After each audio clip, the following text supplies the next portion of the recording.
Tema 8. El Gobierno. Composición y estructura. Gobierno y Consejo de Ministros.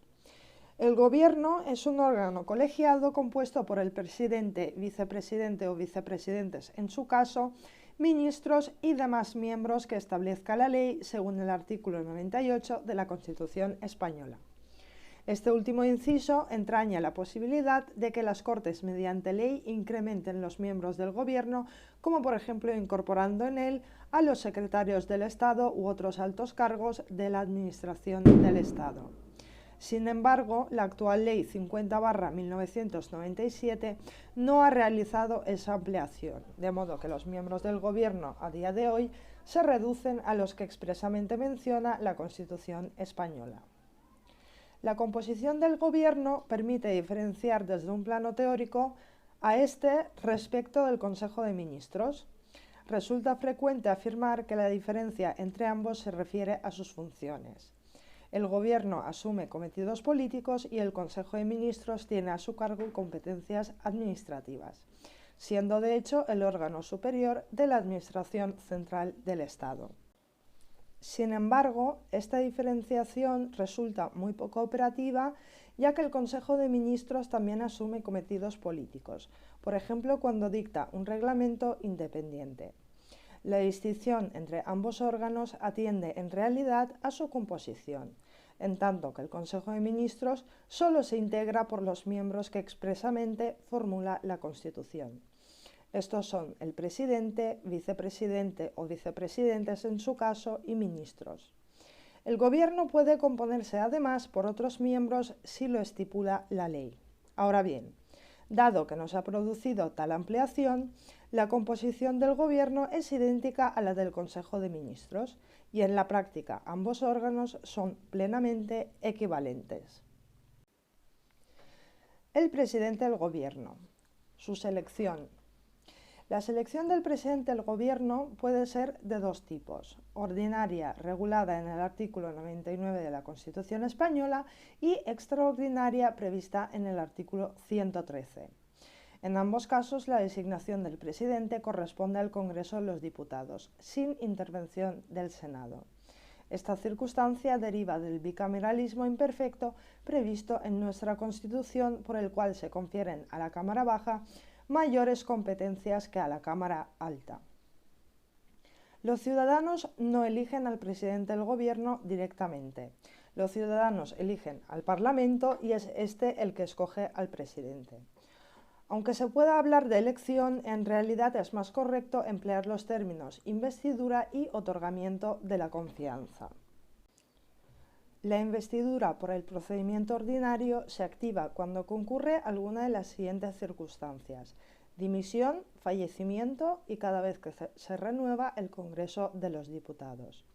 Si lo que sucediese fuese una mera vacancia, ausencia o enfermedad, sus funciones serán asumidas por los vicepresidentes según el orden de prelación si hubieran varios. En defecto de ellos, la suplencia corresponde a los ministros, según el orden de precedencia de los departamentos ministeriales. En los casos en los que es preciso elegir un nuevo presidente del Gobierno, el procedimiento de investidura ordinaria entraña tres características.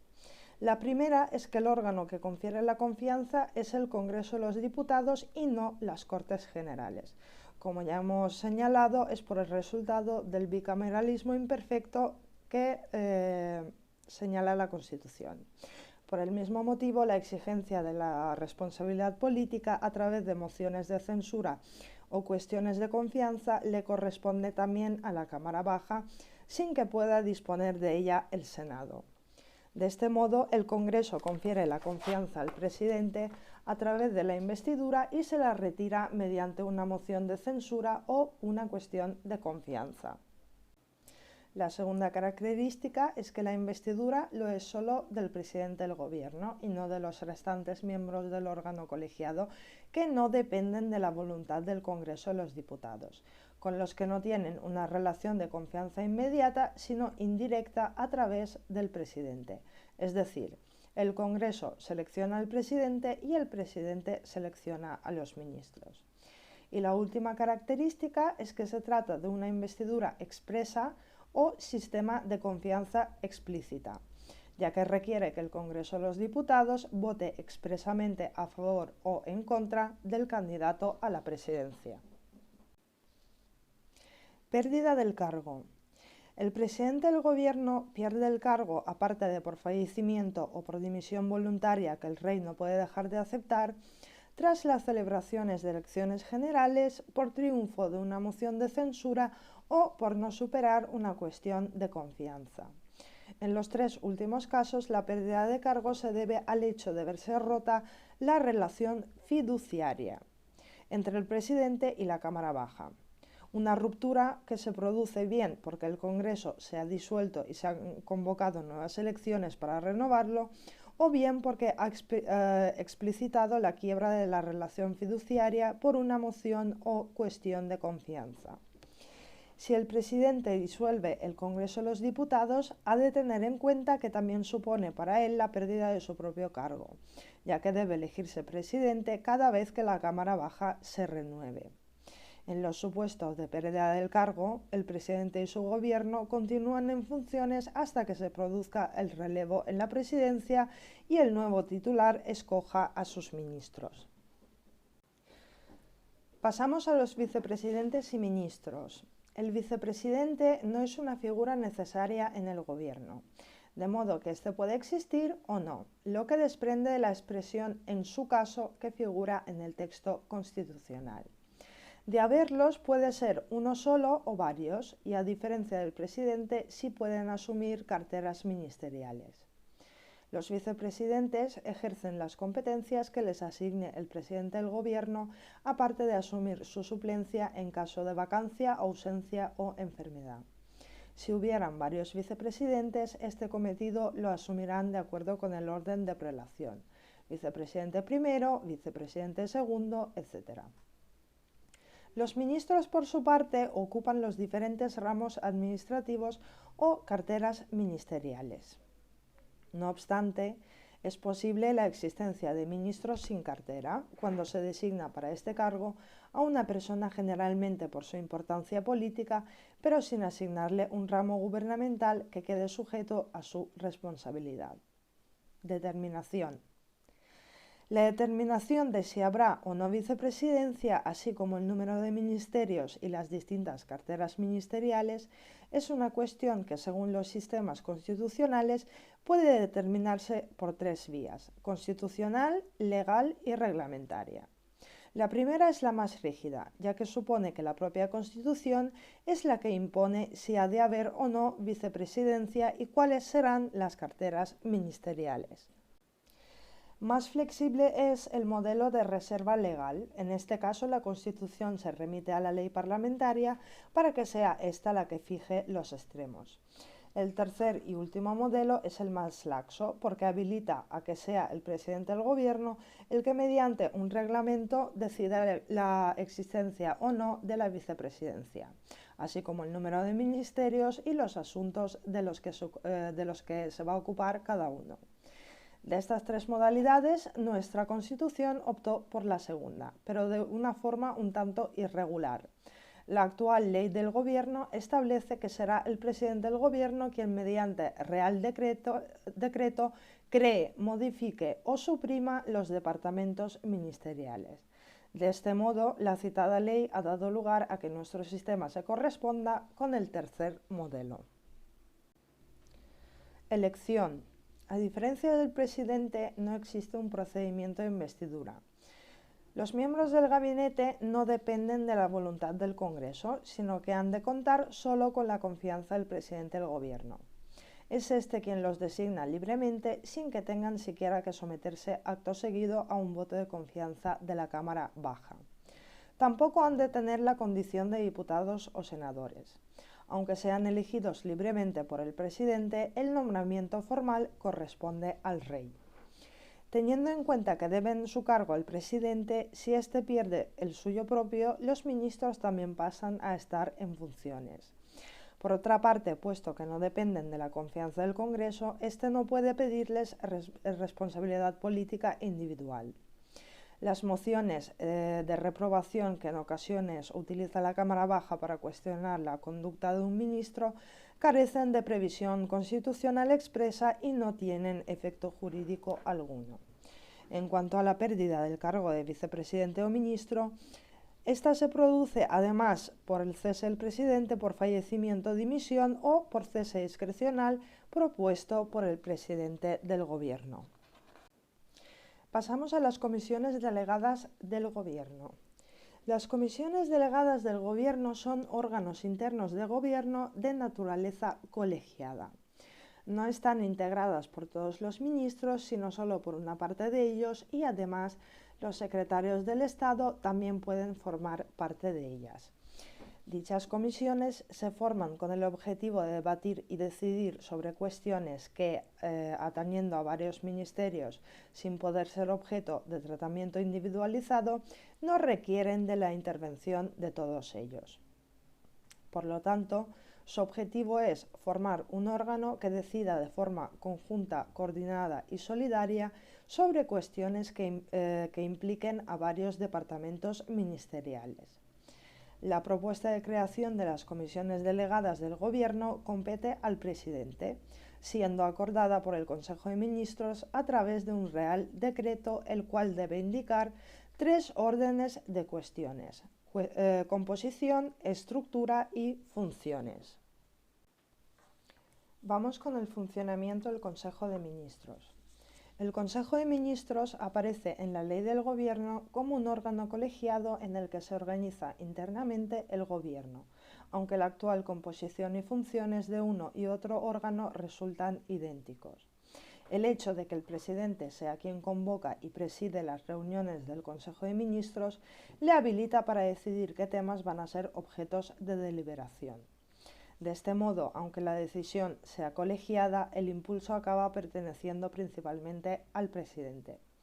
Esta situación de dominio se ve comprometida, sin embargo, cuando la coyuntura política ha dado lugar a que se constituya un gobierno de coalición. Un gobierno de coalición es aquel que está integrado por miembros procedentes de diferentes partidos políticos, y la presencia de gobiernos de coalición se acrecienta cuando ningún partido político es capaz de obtener en el Congreso de los Diputados una mayoría absoluta que le permita gobernar en solitario. En ausencia de esa mayoría, el partido que haya obtenido mayor número de escaños puede intentar gobernar con el apoyo de otras fuerzas políticas que tengan representación parlamentaria.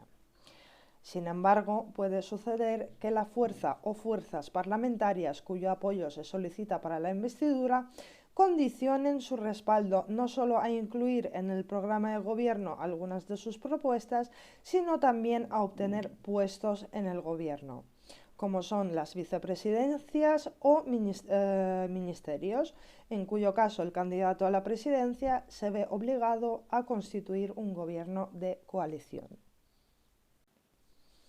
En cuanto al estatuto de los miembros del gobierno están sujetos a una doble responsabilidad, política y penal. La responsabilidad política consiste en un control de oportunidad sobre la acción gubernamental y que puede ser ordinaria o extraordinaria. La ordinaria es la fiscalización que no entraña obligación de emitir del gobierno, y la extraordinaria se sustancia a través de la cuestión de confianza y sobre todo la moción de censura. Son instrumentos que se dirigen al presidente, siendo éste quien debe dimitir, y por extensión su gabinete de forma solidaria. No existen mociones de censura y cuestiones de confianza individuales frente a los ministros, si bien cuando se pretende dejar de manifiesto el rechazo parlamentario, es frecuente que se aprueben las mociones de reprobación, que son mociones o proposiciones no de ley en las que las cámaras explicitan su contrariedad con el ministro, aunque carecen de efectos jurídicos vinculantes y entrañen solo un pronunciamiento de valor jurídico. Si hablamos de la responsabilidad penal, esta es puramente jurídica, derivada de infracciones penales o actos que causen daños y perjuicios a terceros. Sin embargo, la Constitución no regula más que la responsabilidad penal, fijando un procedimiento específico para el caso de que la acusación fuese por traición o delito contra la seguridad del Estado derivada del ejercicio de las funciones del presidente o ministros. En ese caso, tal acusación debe plantearla al menos la cuarta parte del Congreso de los Diputados y aprobarla por la mayoría absoluta de la misma Cámara. El ejercicio de la función jurisdiccional, según el artículo 117 de la Constitución española, corresponde en exclusiva a los jueces y magistrados, y de resultas el Congreso no puede dictar sentencias. El procedimiento descrito no equivale en el impeachment que se sustancia en los sistemas presidencialistas, sino que representa un trámite previo que ha de sustanciarse antes de que se lleve a cabo el auténtico enjuiciamiento, el cual se llevará a cabo en la Sala de lo Penal del Tribunal Supremo, ya que los miembros del Gobierno son personas aforadas. Si el miembro del Gobierno es además diputado o senador, será necesario para procesarlo por la comisión de delitos obtener previamente el suplicatorio de la Cámara. En caso de sentencia condenatoria, no será posible la obtención del indulto. El aforamiento de los miembros del Gobierno alcanza también a su responsabilidad civil, siempre que ésta derive de hechos realizados en el ejercicio de su cargo y en este caso el juicio procede ante la Sala de lo Civil del Tribunal Supremo. Pasamos al Gobierno en funciones y en situaciones de crisis. El Gobierno está en funciones tras la celebración de elecciones generales en los casos de pérdida de confianza parlamentaria o cuando se produce la dimisión o fallecimiento del presidente. Se trata de una situación que se mantiene hasta que se constituya un nuevo Gobierno y sus integrantes tomen posesión de sus respectivos cargos. El cometido principal del Gobierno en funciones será facilitar el proceso de formación del nuevo Gobierno, de modo que no debe llevar a cabo actos que puedan poner obstáculos. En cuanto a limitaciones, pretenden impedir que el Gobierno saliente comprometa la política que pudiera acordar el Gobierno entrante. Por ese motivo, el Gobierno en funciones tiene limitados sus cometidos, al punto que solo puede realizar el despacho ordinario de los asuntos públicos sin que pueda adoptar ninguna otra medida, salvo que existan casos de urgencia o razones de interés general que se acrediten expresamente. Si el Gobierno en funciones ve recortadas las atribuciones que normalmente le corresponden, la situación inversa se produce en siguientes casos. A. Cuando se declara un estado de crisis, se genera un incremento de las facultades de intervención ejecutiva que no sería posible en su ausencia. En el caso de estado de alarma, se da la circunstancia añadida de que, siendo su declaración inicial competencia exclusiva del propio Gobierno, es este el que incrementa las atribuciones siquiera por un plazo de 15 días. Tanto la prórroga del estado de alarma como la declaración de los estados de excepción y de sitio requieren, sin embargo, la intervención del Congreso de los Diputados. Puede decirse que el espacio de intervención del Gobierno en los estados de crisis se acrecienta a costa de los derechos fundamentales, que sufren una limitación en el estado de alarma y una suspensión en el estado de excepción y de sitio. Obviamente, estas facultades no son ilimitadas, pues el estado de crisis no supone una habilitación en blanco, sino que su declaración institucional contiene una enumeración de las competencias que asume el Gobierno y a ellas ha de ceñirse. Por otra parte, en la aplicación de tales medidas, el Ejecutivo se sujeta a los principios de proporcionalidad, temporalidad y control jurisdiccional. B. La intervención sobre las comunidades autónomas tiene lugar en casos distintos a los estados de crisis. Concretamente, cuando se hace uso del artículo 155 de la Constitución española, a través del cual el presidente, previa autorización del Senado, puede obligar a que una comunidad autónoma cumpla con sus obligaciones constitucionales o legales. Por último, pasamos a los órganos auxiliares del Gobierno, que son dos: el Consejo de Estado y el Consejo Económico y Social. Comenzamos con el Consejo de Estado. El Consejo de Estado es el supremo órgano consultivo del Gobierno y se encuentra previsto en el artículo 107 de la Constitución española y desarrollado por la Ley Orgánica 3/1980. Está integrado por un presidente, un secretario general y 3 grupos distintos de consejeros, los permanentes, los natos y los selectivos. El presidente es nombrado por el Real Decreto del Consejo de Ministros entre juristas de reconocido prestigio y experiencia en asuntos del Estado.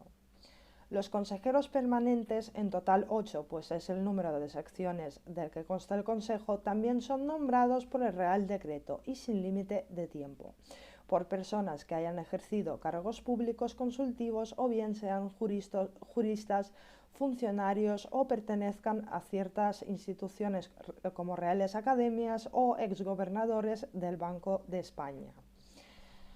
Son consejeros natos los expresidentes del Gobierno, así como ciertos cargos públicos procedentes de las academias del Ejército o del ámbito jurídico o económico.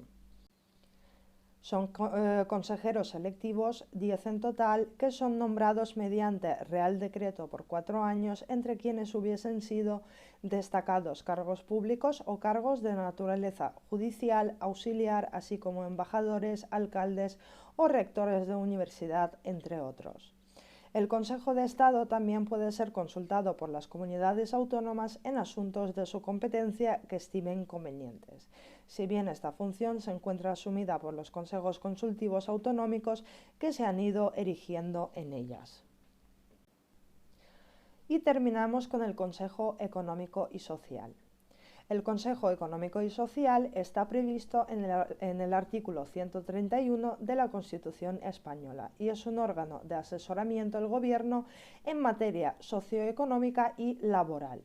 Se compone de 61 miembros, incluido el presidente, todos ellos elegidos por el Gobierno y procedentes de diversos grupos.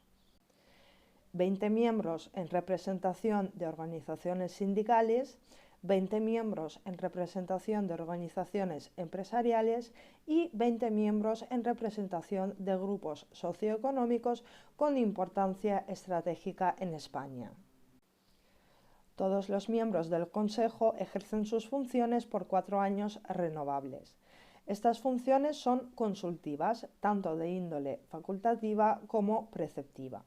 Las facultades entrañan la obligación de emitir un dictamen y elaborar informes siempre que así se lo requiera el Gobierno. También puede realizar informes a iniciativa propia. Las funciones preceptivas suponen la necesidad de ser consultado sobre determinadas cuestiones, como son los anteproyectos de ley y proyectos de decretos legislativos que regulen materias socioeconómicas y laborales, así como sobre reales decretos que, según el parecer del Gobierno, tengan trascendencia en aquellas cuestiones.